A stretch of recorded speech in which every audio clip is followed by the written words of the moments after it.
Welcome back. It's me. It's the GOC. We're here at the lounge in Chaos Corner, part 2, here early on a Monday morning for a complete idiot's guide to pro wrestling, a match made in heaven by Captain Louis Albano and Burt Randolph Sugar. I just gave an opening 10-minute monologue.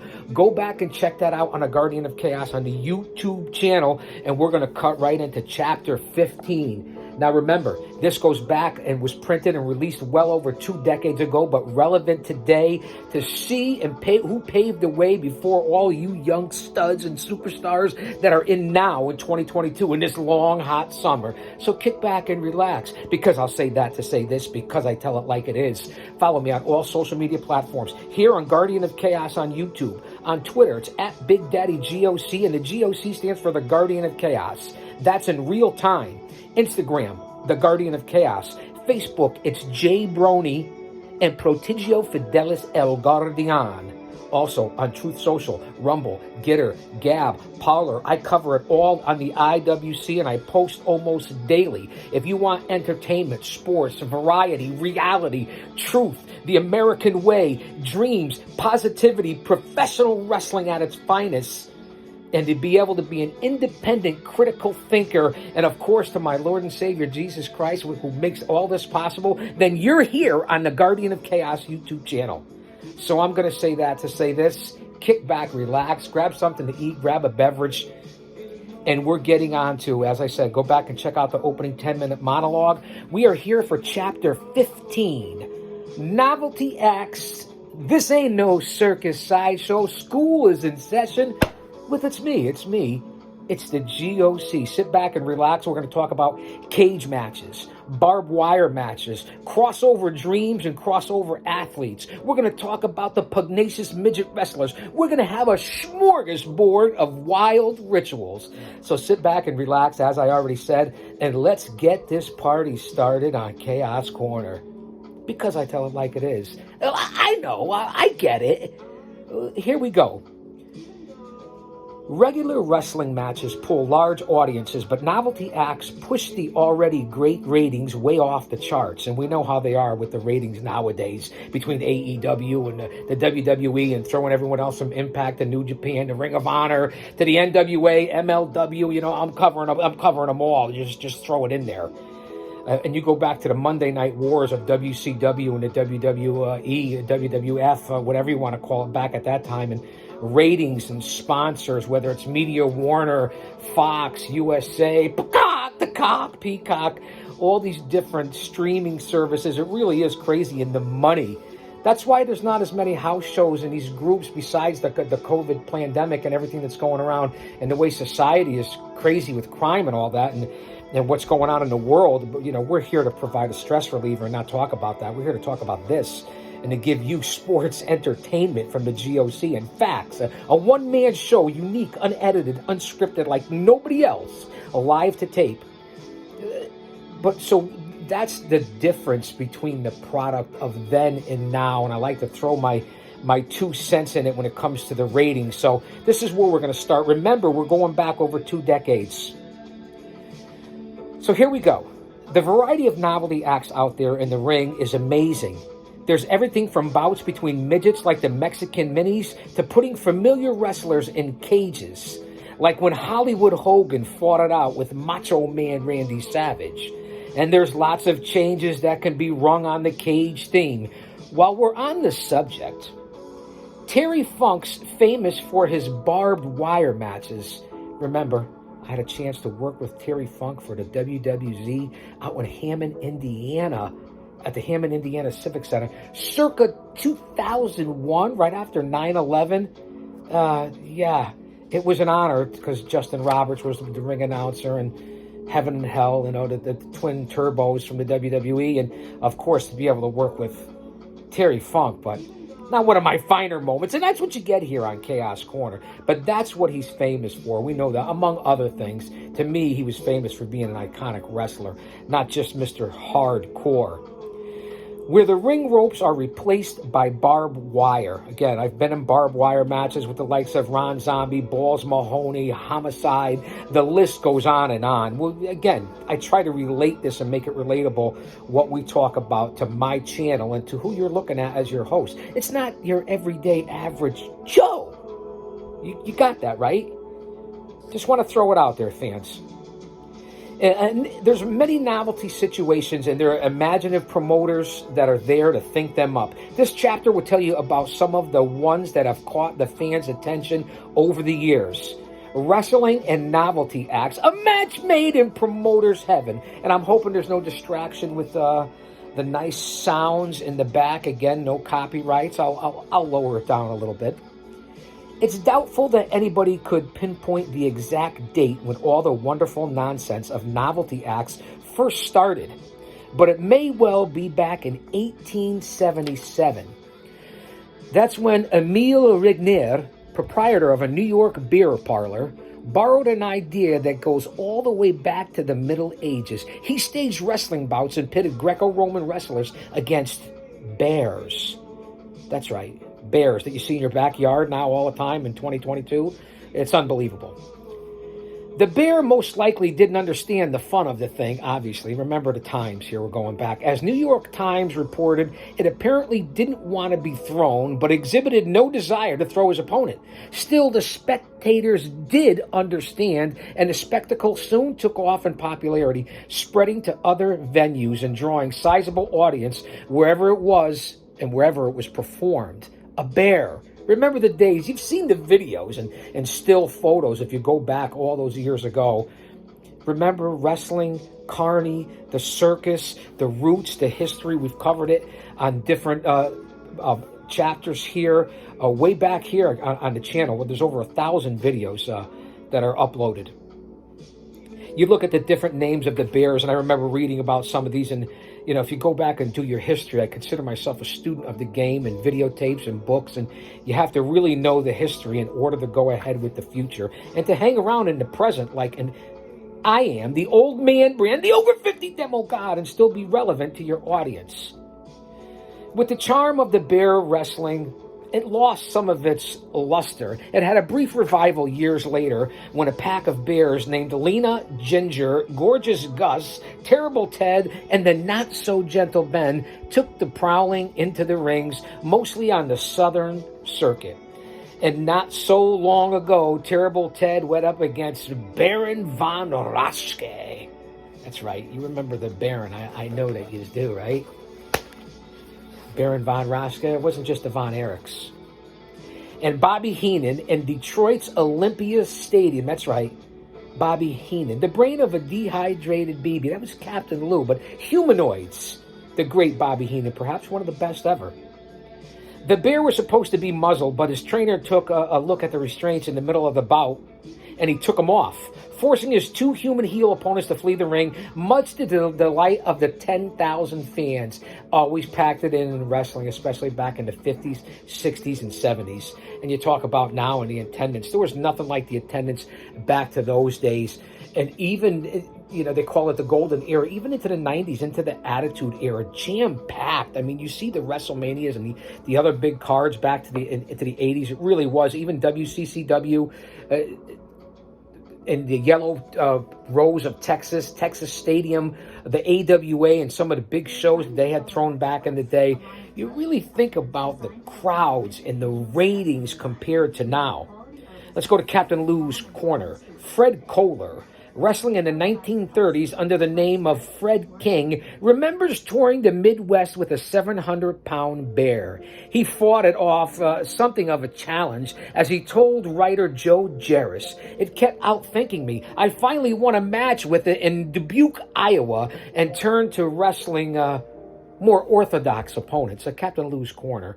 I already explained to you what they are, the Captain Lou corners and Burt Randolph Sugar corners, from the two legends that wrote this. Let's go to Bert's corner. Back in the days when many wrestlers were still trying to keep some credibility for their work, novelty acts weren't always welcome to the athletes of the ring. Lou Thesz, for example, refused to appear on cards that featured midgets, wrestling bears, or any sort of carnival act. Of course, Thesz was a shooter, and you go back to certain guys and the history of guys like Lou Thesz, Harley Race. I can go on and on with the legendary hookers and shooters in the business. We covered it here on Chaos Corner. Go back and scroll through the page, and you'll see it. Everything's labeled. So you can't blame Thesz. Listen, kayfabe is alive, Carney or not. Okay, so here we go. Such acts were, however, the exception than the rule. Crossover competitions. The standard form for a novelty act was usually a little more mundane. A wrestler pitted against a boxer, a la Ali Inoki, Chuck Wepner, Andre the Giant. There's Floyd Mayweather, the Big Show, Paul White. I mean, there's others, of course. Gorilla Monsoon getting in there with Ali at times. You look back, Tyson being involved with DX and with the whole thing with Stone Cold. So you could see where it's been going on for a long time.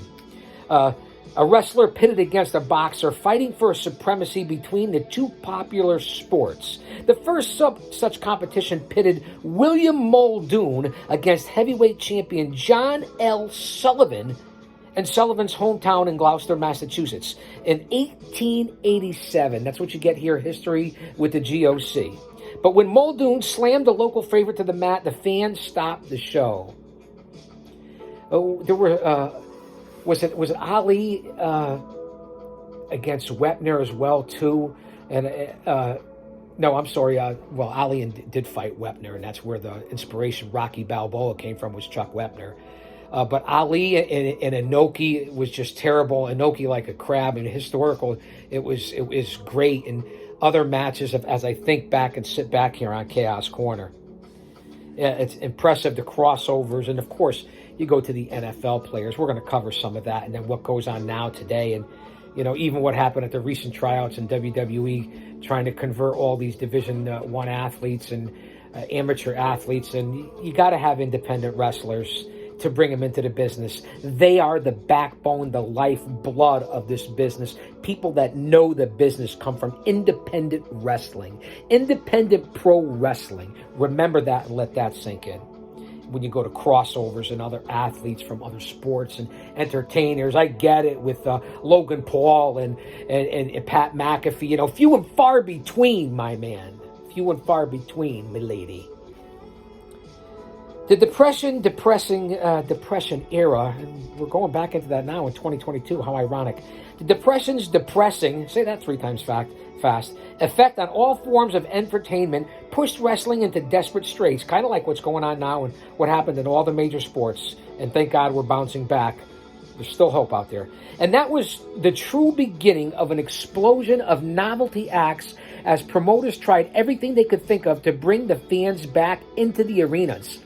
Masked men, hairy men, hillbillies, midgets, giants, and all manners of sideshow and grotesqueries were brought into the act. Carnival, whatever you want to call it, personalities, talent, you could call it whatever you want for back in the day, and it still applies today because you have to have a character that relates and gets over with the fans and puts asses in the seats. And listen, hey, that's the bottom line in this business. Take it from someone who knows, who's done it all, from setting up rings to sweeping floors to selling tickets to performing as an athlete to doing backstage interviews and now commentary. Listen to what I'm talking about and took the bumps. Maybe that's why I'm a little... It's okay, though. Critical thinking at its best. One of the more famous acts of the period was Man Mountain Dean, probably the first of the successful hillbilly characters. He brought forth a whole crowd of hairy men like Farmer Burns, Farmer Marlin, Hillbilly Spunky, and the Scufflin' Hillbillies. And of course that led on to Hillbilly Jim, Uncle Elmer, Cousin Luke. You can go on and on. The Moondogs, if you want to consider them hillbillies. The list goes on and on, even to Haystacks Calhoun back in the day, if you think about it. The Plowboy Frazier. I could go on and on here. Look how things come back to me. My mind is like a lazy Susan. It'll come back around. I have amnesia and deja vu at the same time. I think I've forgotten this before. Nostalgia just ain't what it used to be. So as we move on here, we talk about the hillbillies. There were enough of them to hold a moonshiners convention. The ultimate explosion of the theme was a hairy hillbilly, Whiskers Savage, kind of like the boy Emilio, my Maine Coon. He'll be around, I'm sure. You've seen him on video. He became the biggest draw in the Houston, Texas area. Let's go to WrestleMania, which is a sidebar here on the Complete Idiot's Guide to Pro Wrestling, like Captain Lou's Corner, Bert's Corner. We go to WrestleMania. Whisker Savage claimed to hail from Boone County, Kentucky. He'd parade around town barefooting and dragging a couple of hound dogs behind him. On the night of the bout, he'd arrive at the arena early, tie the dogs to a telephone pole, and sit on the curb waiting for the crowd. In the ring, he'd park a chicken on the turnbuckle before getting down to the scuffling. The fans so loved his act that before long, the rings were filled to overflowing with Okie characters. Let that sink in. Remember, relevant today, going back to the 1800s, early 1900s, all through the 50s, 60s, 70s, 80s, into where it was released in 2000, but written in 1999, released in 99, I believe, if I go back and check again. I think I would know that already, right? That's how long ago this was, well over 2 decades. The stars now, especially here in the local scene, they weren't even alive when this was released. And the guys that wrote it, Lou Albano, Burt Randolph Sugar, Google it. No. Duck, go it. Don't go to Google. Bigger is best for pulling in the fans. My favorite of this whole clan of hillbilly characters was the legendary Haystacks Calhoun. I always seem to be ahead of the game, ahead of the curve. He was a 600-pound mountain of a man. His wife, Mary, was an impressive 400 pounds herself. Family squabbles in that household could be pretty interesting. He wasn't just a hillbilly. He personified another category of novelty wrestlers you can call the Dreadnought class. Oversized behemoths like Happy Humphrey at 620 pounds. Remember, Haystacks was 600. I saw Haystacks live as a kid. Think about that in the 70s. So Happy Humphrey, 620. Martin Levy, over 700 pounds. And the McGuire twins, Betty and Buddy, or Betty and Benny, and 727 pounds apiece. If you ever saw the iconic photo of the two of them on the mini bikes. Wow, talk about needing air in your tire. But you get where we're going here. Novelty acts and different things, and hillbillies is the category right now. Add the height and you get another novelty act like the Giants. Andre the Giant is perhaps the best known at 7'4" and weighing in at somewhere between 490 and 520. And if you've got giants, you've got to go with the other end of the spectrum too. Midget wrestlers, because soon they became all the rage too. I had my experiences with whether they were with Bullet Joe, Robbie the Giant recently, or even, 15, 20 years ago with Half Nelson, Short Sleeve Samson, Lil Killer, and a few other ones. That one was an asshole, so he doesn't count. But anyway, the public has always had a strange fascination with midgets dating back to P.T. Barnum's Tom Thumb, the most famous performer of the 19th century. That's what you get here at Chaos Corner. And vaudeville had the Singer Midgets, a troupe of pint-sized acrobats from Germany. So it was no surprise that wrestling would want to get them into the act too. Suddenly, midgets were tumbling into the wrestling rings all across America. Skylo Low, Fuzzy Cupid, Little Beaver, Little Brutus, Pee-wee James, Lord Littlebrook, Billy the Kid, and Gentleman Jim Corbett. They were acrobatic, and man, let's face it, fun to watch. And I remember it back when I was a kid, and even to this day, where Paradise Alley Pro Wrestling, as I said, has used the Mighty Minis before. The micro stars around the country here are unbelievable. They draw hundreds, perhaps thousands of fans. We're 20 minutes here on segment 2 of A Complete Idiot's Guide to Pro Wrestling, a match made in heaven. Captain Lou, Burt Randolph Sugar, and the Guardian of Chaos. Let me get some wings here. So kick back and relax in the ambiance. You should see it here. It looks like a tropical palace.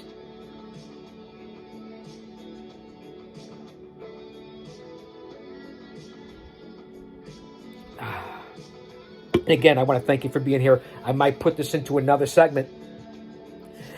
First segment was 10 minutes. We're in the second segment of 20 minutes now. So we move on here from Captain Lou's corner. We move on from the midgets to the grotesqueries and gargoyles. Let's go to Captain Lou's corner first, who you know, if you look back on any of my social media, Captain Lou was one of the biggest influences, and was lucky enough to talk to him on a handful of occasions and get the chance to even be on the same events and pick his brain, and had a chance to be Captain Lou Jr., but it never worked out here in the local New England, Northeast, tri-state area, the legendary hotbed that it still is to this day. Listen, does it get any more legendary than the area that I live in? I don't think it does. My favorite midget wrestler was Sky Low. He was a committed pool player. No easy trick when you stand only as tall as the table itself. Once we were all staying in a Detroit hotel. Some guy came over at him at the table, rubbed his head and said, "Hiya, shorty." Not a midget's favorite form of address. Times have changed a little bit, but I get it, and they didn't take any shit. And we're all babies and snowflakes and libtards and all that, if I could use that word here. I don't want to get into all that. Not a midget's favorite form of address, so he hauled off and belted the guy where he could reach best, right in the cojones, if you will. No me joda maricón, muévete culo, all my Spanish-speaking friends, to all my Polynesian friends. Pehe oi me lihini kane, pupule, wiki wiki mahalo. You get it, right? Aloha.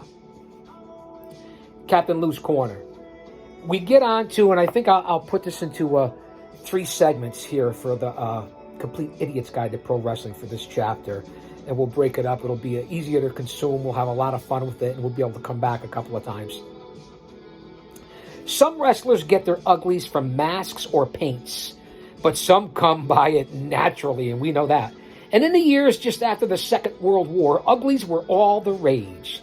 They were usually called angels just to be perverse. The Swedish angel, the Polish angel, a whole United Nations of angels started popping up in American wrestling rings, and they made wonderful villains and tried to go with whatever was happening currently in the world and make it into a storyline in pro wrestling, and a lot of that is done even to this day. Not as much because of how this country has become, not to mention the world, our own worst enemy. Maurice Tillett is the man who started this whole vogue. His facial features were distorted by some glandular dysfunction, and he had a circus strongman act, and in England where he was billed as a ferocious monstrosity, not a human being. Let that sink in. Maurice Tillett, scare the rats off cheesecake, make onions cry if you've seen his pictures. Maurice Tillett. Ferocious monstrosity, not even a human being they compared him to back in the day. He wrestled as the French angel, and fearsome features aside, he was a lovely man, they say. I never met Maurice. I don't know why he tried, but he did. He was successful. Novelties of today, remember the time frame, 1999, 2000, over 2 decades ago. We're in 2022, the summer of 2022. In the early years of wrestling, all you really needed was a performer who looked a little different from the room, from the norm, to come up with a novelty act. These days, they all look pretty weird. Not in 2022, it's kind of cookie cutter. So promoters had to find other ways to titillate the crowd. Never slouches when it comes to building the heat for the shows. They soon introduced whole new angles into the wrestling game, from cages to crossover competitions. Wrestling's never been at a loss for new ideas to spice up the competition, and you see that now in AEW, WWE coming back now with the new people in the front office and bringing back Stephanie and Triple H, and who knows what's going to happen. And hey, listen, it's no better time to be in the business, and what TK's doing, and Emergent, Forbidden Door, Ring of Honor by TK, AEW. As I've been saying, all the different other organizations, there's a lot going on. We're at a little less than 25 minutes here on part 2 of A Match Made in Heaven with Burt Randolph Sugar and Captain Lou Albano with Big Daddy. Don't go anywhere. We're going to come back with part 3 to finish this up.